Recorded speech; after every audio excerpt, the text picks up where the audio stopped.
From the Hyperloop to the great space race, investors should expect some new developments and new innovations in the second half, and Brennan has more.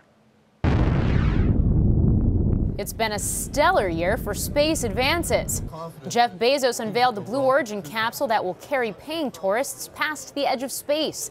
And Elon Musk's SpaceX successfully launched 2 different reused rockets. Liftoff of the Falcon 9.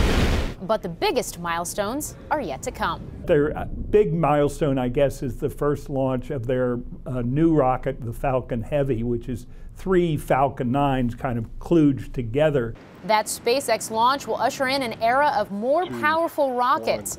The first step in a broader industry effort to eventually take humans to the moon and then to Mars.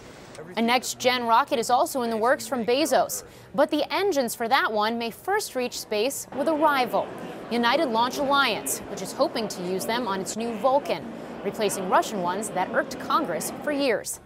Blue Origin will even move production to Huntsville, Rocket City, Alabama, breaking ground on a new facility in coming months.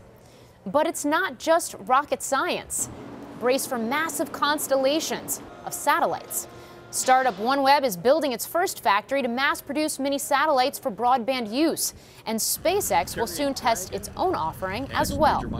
All of this as lawmakers now look to reorganize the way the government manages all of this orbital activity. We just saw Congress, the authorization subcommittee in Congress vote to create a space corps within the Air Force that would kind of operate as like an autonomous part of the Air Force, kind of the way the Marine Corps does in the Navy.